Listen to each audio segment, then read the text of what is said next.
Hello, you're listening to The Future of Media Explained with me, Press Gazette Editor-in-Chief, Dominic Ponsford. This week we're in New York. We're speaking to Mike Beyman from ADWEEK about boosting efficiency, agility, and how he learned to keep the lights on during the Super Bowl. So, is that fair, Mike? Yes, keeping the lights on during the Super Bowl, that was a very important initiative for us and our friends at WordPress VIP. I know the sponsor of this podcast were a very big part of that. Well, you've done my job for me there. But you've mentioned the sponsor already, so WordPress VIP will be pleased with that. So yeah, they're our sponsor for this week. So within this, we're going to talk a little bit about CMS stuff, as we would anyway, because we like to geek out a bit on this podcast.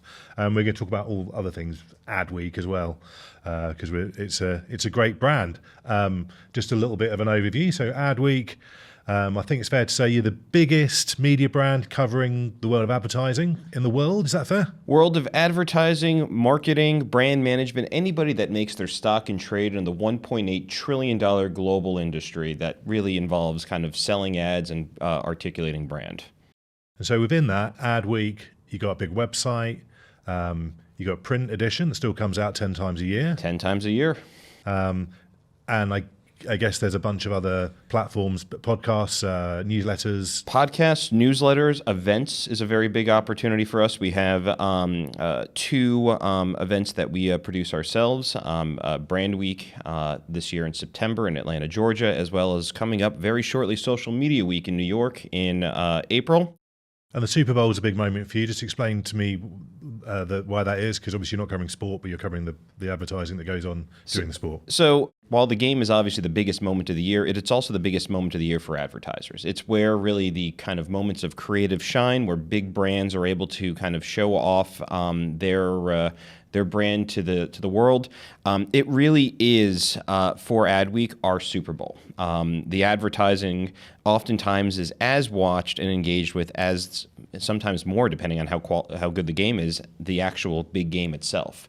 And so every year during the Super Bowl, it really is an all-hands-on-deck war room for ADWEEK. The entire editorial staff, as well as really everybody else in the organization, is helping to contribute to the effort. It really is when we, as a B2B organization, cross over to B2C, because everybody's talking about the ads, everybody's talking about the creative. What happened, though, a few years ago, just before I joined, was in the biggest night of the year, our site did not do very well. It didn't fully crash, but the load time and lag time was really just unacceptable for a moment that we were really supposed to be kind of shining and showing off what we were able to do. And so after we went through that, our team, our product team, a very, very small but mighty team of 4, with some outside help, started taking a look at the key issues that kind of drove that. And one of the big issues was that our CMS and our hosting platform did not make the grade. And so when we were selecting a new one, I told the team at WordPress VIP, anything else you do could potentially be forgiven. The one thing that you have to do come 2025 Super Bowl is make sure that my product team has nothing to do that night. They need to be bored. And flash forward, 2025 Super Bowl night, the entire product team is there, sitting in the war room, ready to pounce on any kind of issues that pop up. The game is not very interesting. The commercials are quite good, but the game itself is boring. And so honestly, they're just kind of sitting there, checking the vitals, eating snacks, and looking just very, very disinterested in the entire world. I sent a note to the team at VIP afterwards saying, congratulations, you made the team bored. 0 issues. That is a huge win for us. And we actually put together a little fun case study on it too, just talking about the editorial moments as well as the product lift to make it happen. So you're happy with the hosting side of things, that's working, that it's able to cope with the load when there's an extreme surge of traffic. Yes. So I guess that's the sort of bit that we slightly take for, well, do we take it for granted? I don't know, but that's the sort of the bit that we don't, at the sharp end we don't think about so much, but it's obviously just incredibly annoying when it doesn't work. So it's important for you that pages load quickly, and that that people can actually get on the website? Because our brand usually does not kind of cross over to B2C, it's a very big discovery moment for us. And it's a very big moment where really we get to show off who we are, not only to the industry, but to everybody else that's interested in the industry. Before we get sort of too down in the weeds, just in terms of the big picture, so we're in New York, we're Times Square, not a stone's throw from Madison Avenue, which is the home of advertising, as I imagine it. The home. I mean, ultimately, the idea of the Don Drapers and Sterling Coopers of Mad Men era are certainly gone. But of course, that is really New York is still very much the epicenter of the advertising and marketing universe. So I look at ADWEEK and I look at the world of advertising and I see the figures. I see the ad market in the US and the UK grows year after year. I think well, that's not a bad place to be. But obviously, as from Press Gazette, we know that all of that growth, or the vast majority of that growth, is going to Facebook, Meta, and Google, and I think you were saying to me just before I came on that Amazon. So we launched a campaign actually a few years ago now, which I called "Stop Google and Facebook Killing Journalism," which was the duopoly campaign. But we might have to change that to the triopoly, if that's a word. But yeah, oligopoly maybe.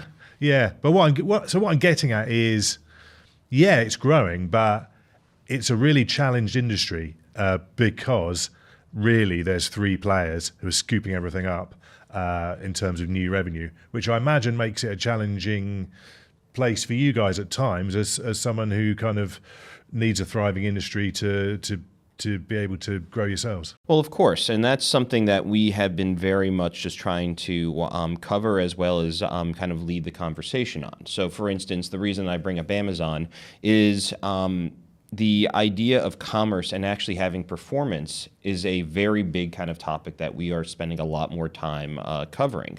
2 years ago, we had a couple of people that part-time covered the commerce and retail media network vertical. Today, we have two individuals who are spending all of their time thinking about how traditional brands are building their own kind of retail media networks and performance networks, as well as how Amazon is really kind of the big player in the marketplace. For us, it's a really huge opportunity. A lot of these traditional brands are spending a lot of time and a lot of effort promoting their networks, and a lot of brands are just launching them for the first time.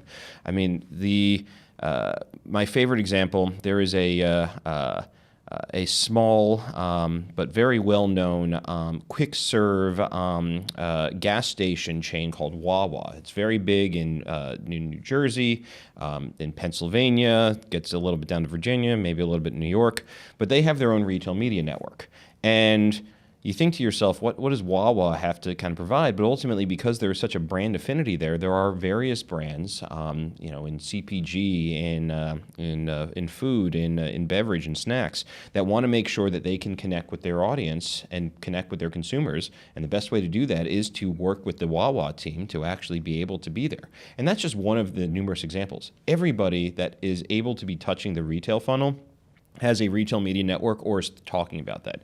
Chase with their media solutions, MasterCard is building one, American Express. Ultimately, anybody that is trying to get a performance out of their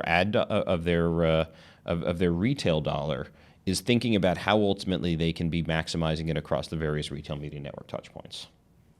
Well, good for you. Sad for me though, because I worry that the people are spending that money that they used to spend with publishers and retailers. But how do you see the publishers fitting in with things? But that's what's really exciting, because ultimately, if publishers are just still doing their traditional display advertising and hoping that their traditional kind of awareness kind of content is really going to be the thing that is driving the conversation, a lot of those publishers are really in a bad spot. Ultimately, the traditional display units are going to be slowly replaced by performance and kind of making sure that there is a return on investment for the click. Just throwing wallpaper up and hoping that ultimately the RPM maximizes is a concept that is going to be very much archaic, and the brands that are kind of holding on to that and hoping that SEO is going to rebound. I don't remember who the company was, but somebody had told me that large language models is a fad and the SEO is coming back. I remember getting off the call saying, well, I don't ever expect to see that person again in business. The ultimate goal of a publisher needs to be to actually think about how they can maximize their inventory, maximize their opportunity to actually be performance oriented and actually kind of share something that's different and unique with the brands, with the advertisers. There's a lot of really exciting companies that are trying to make the traditional display unit more interactive. The team over at First Hand is a really exciting kind of proof point of that. Pro Rata AI is doing some really exciting things there. And really anybody that is trying to think about selling it in a different way as well. I tell our sales team, if we're still selling run-of-network CPM as the lead for our media products in our media kit, we are not responding to where the market is going. The market is asking for actual verifiable leads, they're asking for real kind of performance metrics, and they're asking not just as a spray and pray run of sight or even just broad stroke kind of demographics, but they're asking for us to be able to target, say, senior marketing leaders in regulated industries that happen to be in the Midwest. And we can certainly do that, but that's not something that even 2 years ago we were actually being asked to do, or frankly even capable of being able to do. So tell us a bit more about the revenue at ADWEEK. How does it stack up? So you touched on it there, of being more like a marketing solutions type provider, providing a sort of bespoke service. That's something we certainly try and do at Press Gazette more and more. But how does it all stack up? So you've got that sort of advertising marketing solutions side of things. Is that growing? You've also got subscriptions, haven't you? Yes. Events, I imagine, big part of the revenue pie. Other things. How does it work? Yeah, so we have the majority of our revenue today does come from advertising. That's media, branded content. We have a fantastic branded studio called Control A. Really, it's actually, for not all intents and purposes, a creative agency that is focused on trying to articulate the value proposition of what a B2B kind of advertising or marketing organization can do for B2B organizations, as well as our events. We have a subscription business, both individual, obviously, show up on ADWEEK and you hit a paywall, as well as a fast-growing corporate subscription business, group subscriptions as we call them, because there's a lot of organizations that are not necessarily companies that partner with us and buy those, as well as a content licensing and IP line, as well as membership. We are very excited about the idea of being able to connect our community with each other. So last year we launched the Marketing Vanguard. Marketing Vanguard brings together CMOs across the industry, large organizations, small organizations, not-for-profit, for-profit, across industries, and allows them in a safe space to have a conversation around various things that they haven't been able to have before. I don't know how to talk to my CFO about this thing. I don't understand what AI is going to do to my business and how it's going to change my marketing spend. We've seen a lot of success with that, and so we're going to be rolling that out to the agencies side, launching Agencies Vanguard in 2026. There's a lot of other opportunities with membership, and a lot of other opportunities across events, and really being able to leverage community, because media, the traditional display advertising, the traditional run of sight, 2 years ago we sold a decent clip of it.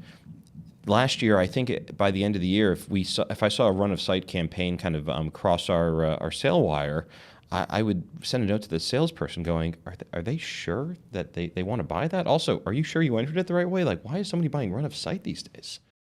Yeah, we do similar stuff in terms of membership. And am I right in assuming that so you convene these groups, you get a bunch of CMOs together, and then you've got a whole bunch of vendors who would be very happy to support that and be involved in that conversation. That's kind of how it works. Yeah, so it's a no pitch environment, and so ultimately the vendors and the partners that we select go in knowing that ultimately they're not just there just to say buy my thing, but really to provide something that's distinct and thoughtful to the audience. We also do charge membership. There are some founding members who are well known, if you will, celebrity-type CMOs, but a lot of members who, very successful in their own right, felt that it was of value to invest in actually being part of the community. So we're here for actually similar sort of event this week. On Thursday, we're doing one of our roundtable events where we get a bunch of publishers together, and I've no doubt that it's off the record, but I've no doubt that the big topic of discussion from them is going to be sort of cratering referral traffic over the last year. I mean, it's been the big topic really for the last year or 2 years, year and a half maybe, but we're seeing really dramatic falls in referral traffic from Google, which is causing people a big headache. Yep. I'm sure you guys have seen it as well. So what's been your response to that? And are you seeing that as well in terms of kind of falling traffic overall? We are, and it's something that we knew was coming, and so we battened down the hatches and prepared for a post SEO world as late or as early as the middle to end of 2024.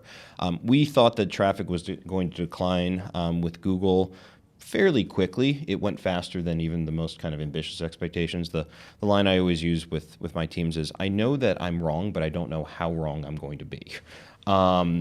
And so we made a very concerted decision, the editorial team, to stop just chasing every single kind of story and to either only report on stories that were kind of exclusive and scoops or really just important to the audience. Investment-grade journalism is the line that our CEO, Will Lee, uses all the time. Stuff that really kind of moves the markets, moves the conversation, and really is able to drive outcomes for our audience. People that are engaging with ADWEEK, the idea is that they come away smarter and really able to lead the conversation wherever they are in the industry. And so that means that the team is oftentimes reporting and producing less, but what they were producing is of significantly better quality, and really again able to change the trajectory of the story. You touched on some of the technical stuff you've done. You got WordPress VIP, our sponsor. Well done, guys. They've managed the load, managed the stuff in the cloud, the clever stuff there on the servers.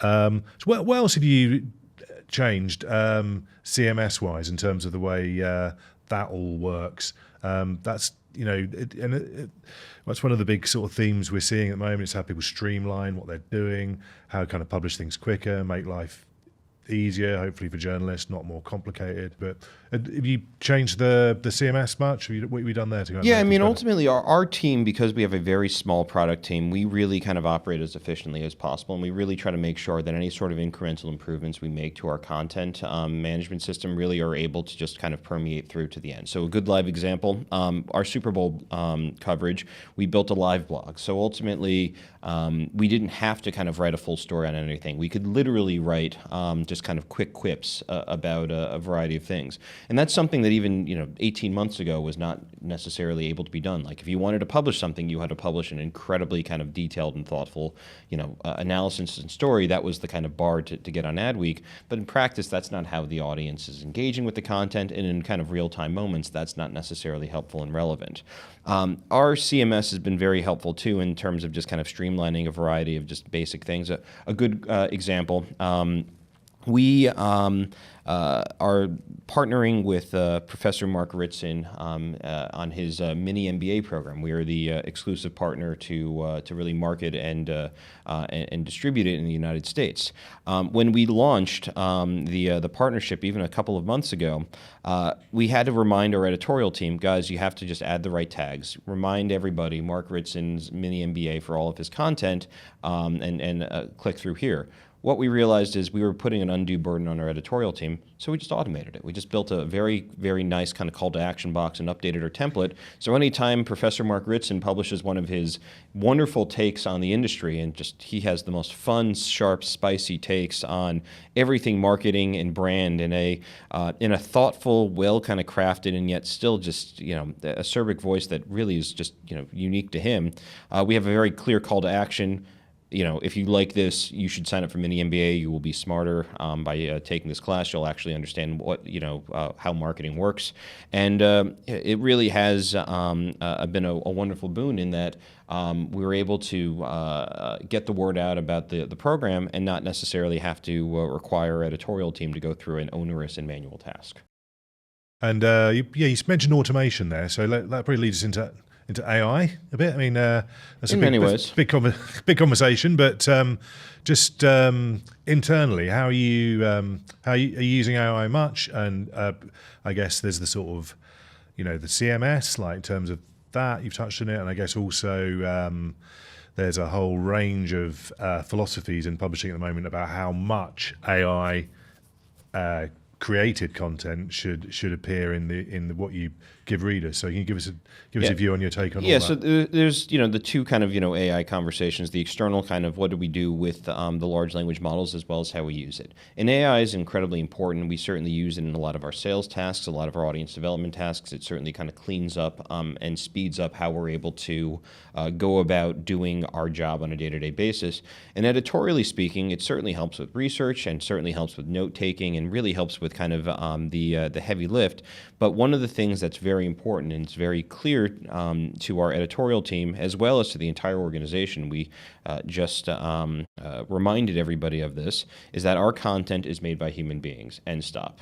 And that ultimately any brand that really is, I don't want to say kind of questioning and dabbling with that, especially if you are kind of a content creator, you're really kind of missing the point of why you are actually in business to begin with, which is to say actually going out and doing the hard work of journalism, going out and doing the hard work of telling the stories and creating things that are new, different, interesting, informative, and potentially entertaining.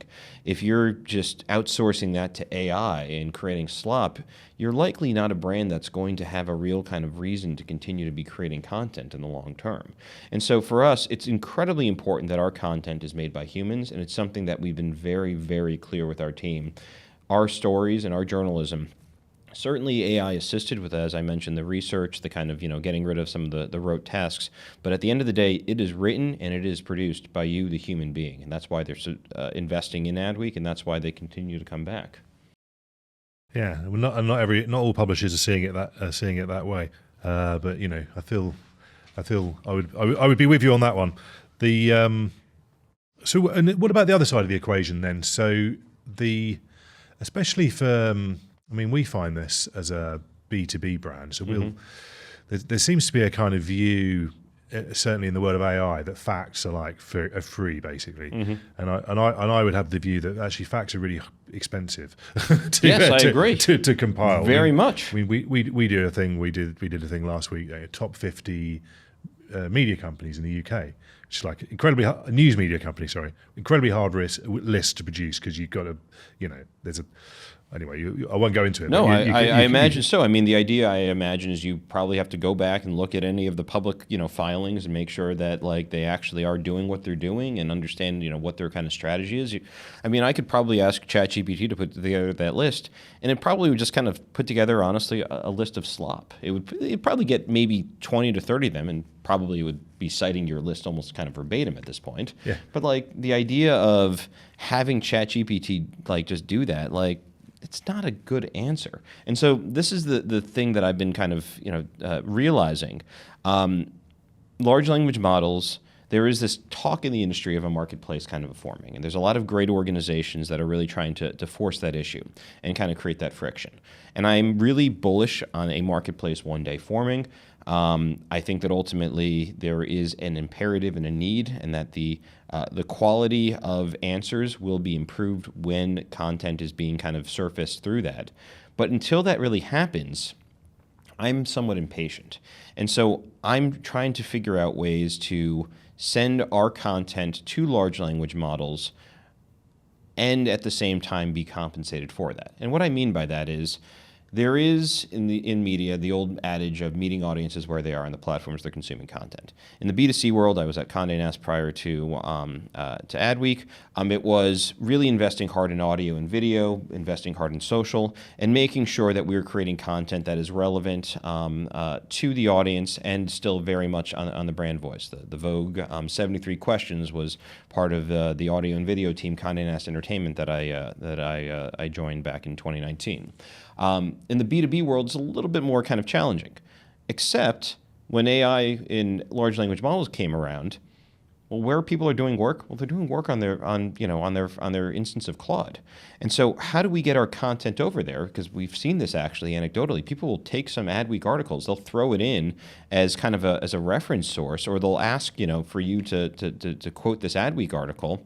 And so instead of having to have the human do that, there are new kind of tools and technologies coming out where ultimately there will hopefully sooner than later, and I mean by sooner than later, I'm hoping in the next 12 months, be an outcome where there are some subscribers to ADWEEK who love the content, read the content regularly, don't know what to do without the content, but never go to our site, do not subscribe to our newsletters, do not attend our events, and don't follow our socials. And that they are consuming it almost exclusively, if not entirely, through their large language model, through a clean as well as monetized pipeline between our CMS and content library to the LLM of their choice.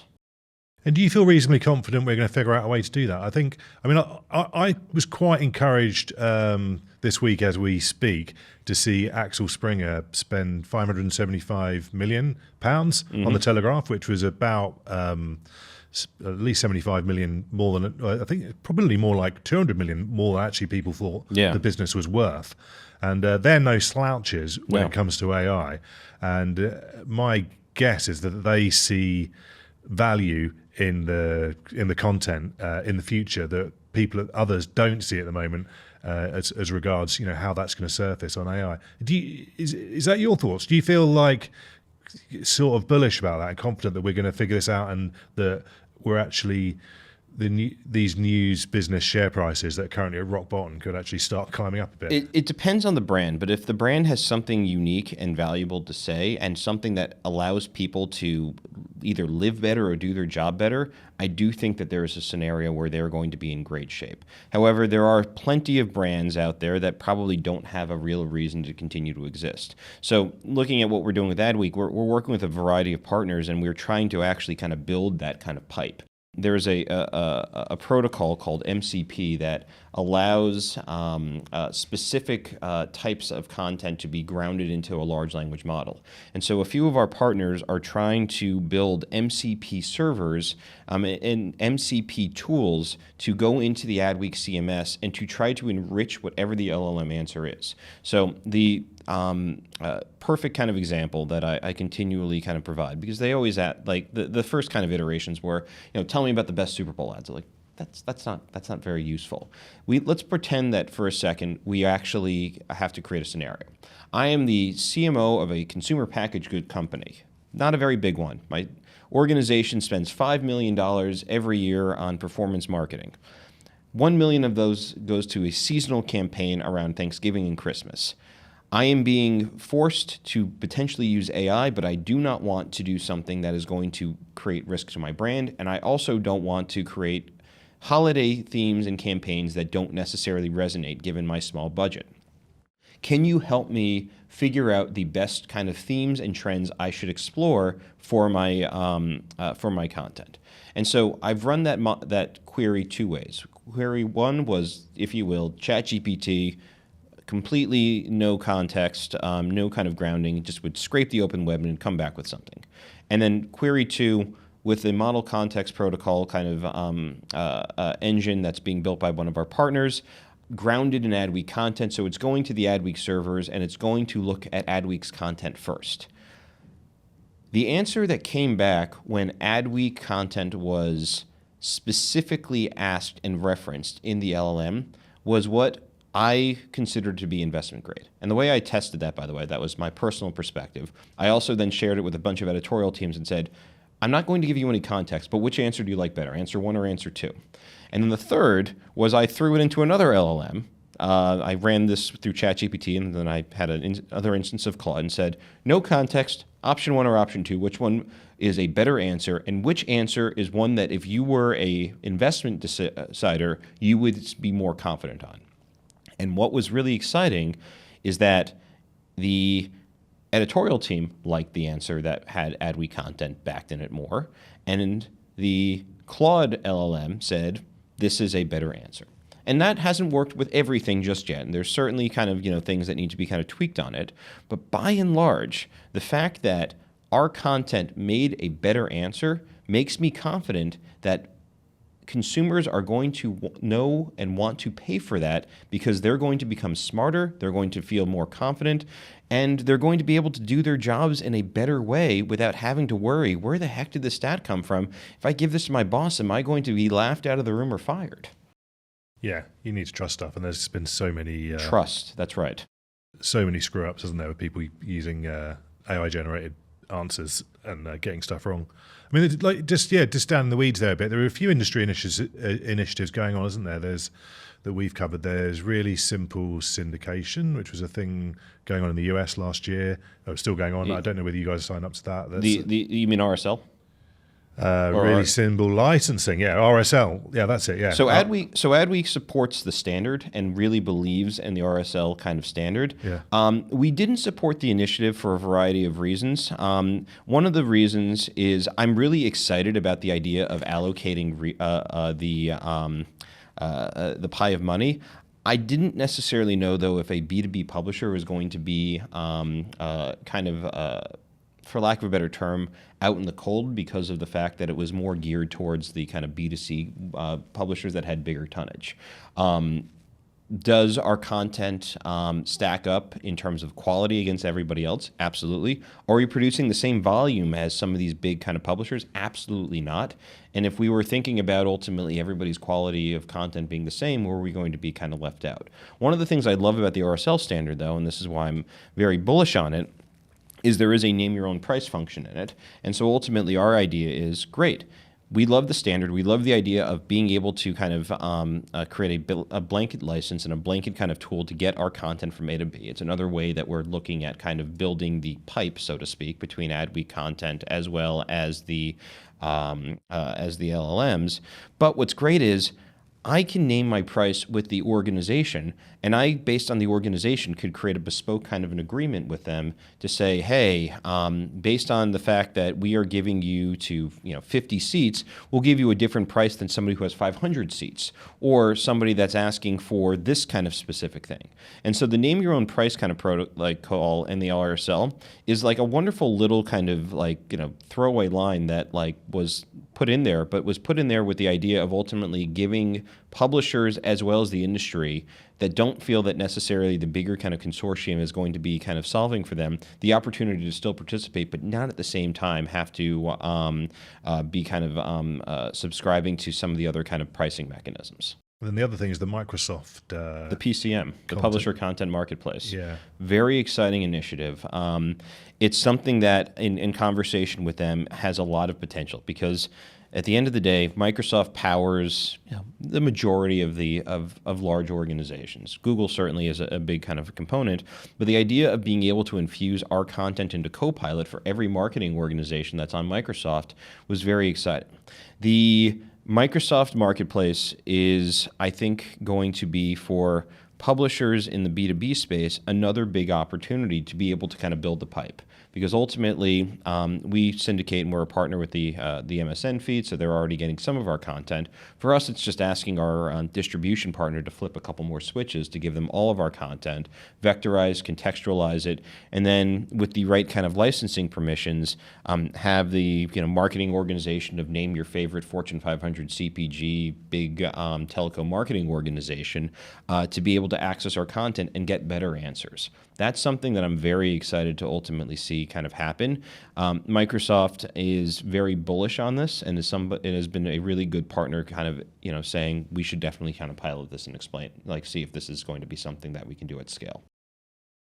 And just to bring it back to WordPress a bit, I mean, you're not a promoter of WordPress, but I'm a super fan.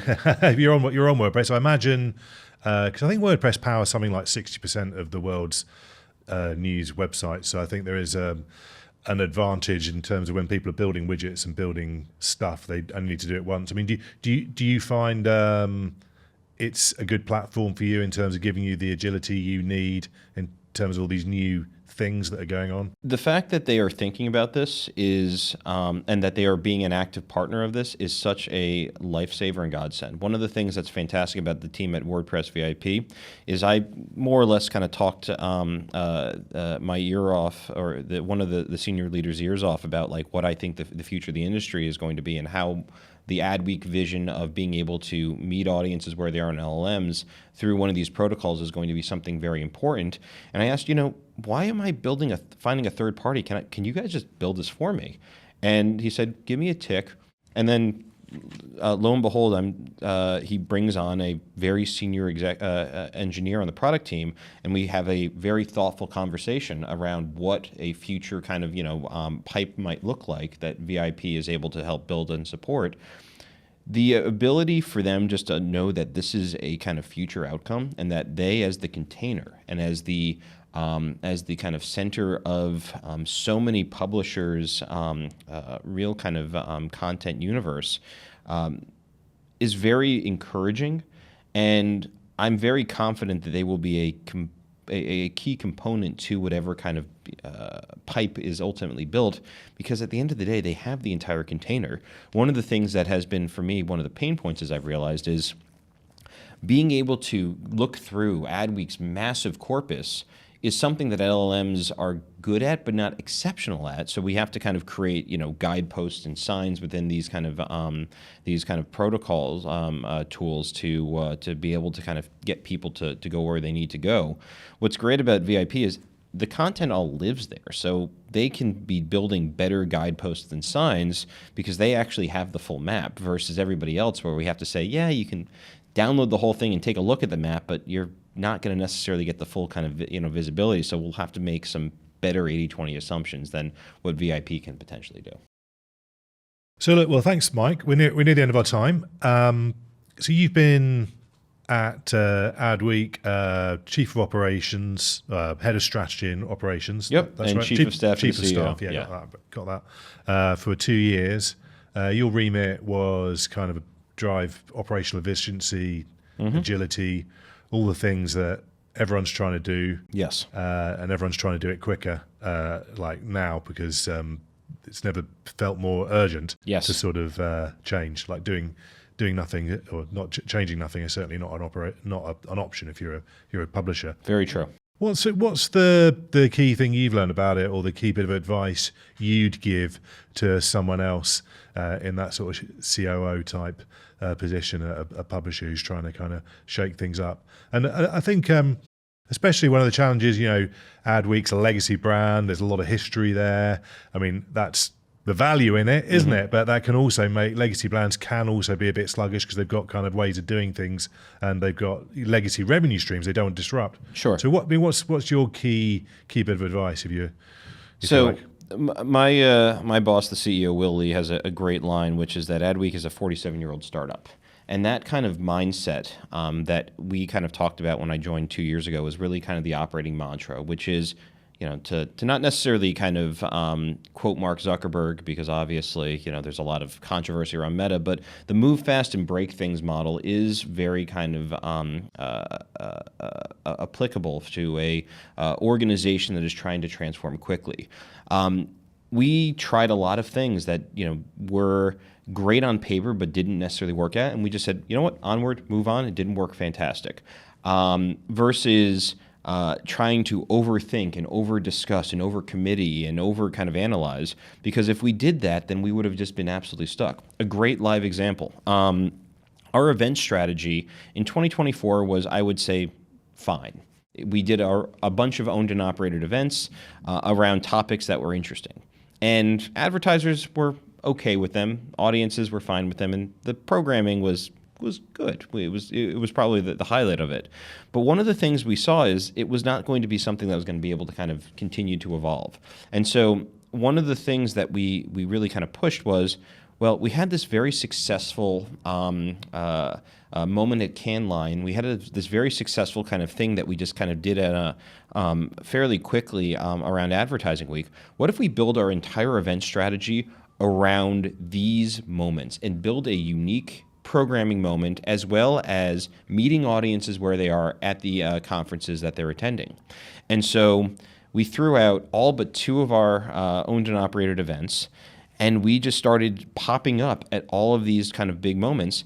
We decided Cannes Lion was going to be a big kind of tentpole moment, so we decided to forge an official partnership. I will say the best business trip ever was going to look at the space at the south of France at the end of August on the company dime.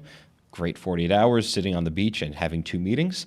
But ultimately what that led to was a massive growth in event attendance as well as advertiser kind of interest. Our event business between 2024 and 2025 grew over 50%. And it's something that we are able to now, because we built the roadmap, codify and build into a real kind of sustainable model. Cannes Lions was we had in 2024 about 3,000 people register and 4,000 people register and less than 1,000 attend. Flash forward 1 year, we had 12,000 people register and we had over 3,000 people attend. This year would be even bigger. And so ultimately, that's something that came from not necessarily being like, well, this commerce event's very important and we really need to have a commerce event. And well, we had a media event for the last couple of years and we need to have it again. No, let's be bold. Let's make a hard decision to go about trying something new. Let's leverage what we know is going to work and try our absolute best using data and information, as well as a little bit of gut and instinct of what audiences want and where audiences are going to be, to make some hard decisions around how we can grow this business. As they say, the world is full of flat squirrels that couldn't make up their minds. I think it's a great line. I might borrow that one. It's definitely not mine. Look, thanks for that, Mike.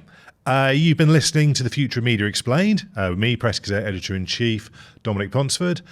This week's edition was sponsored by WordPress VIP, and it was expertly produced by Suze Cooper.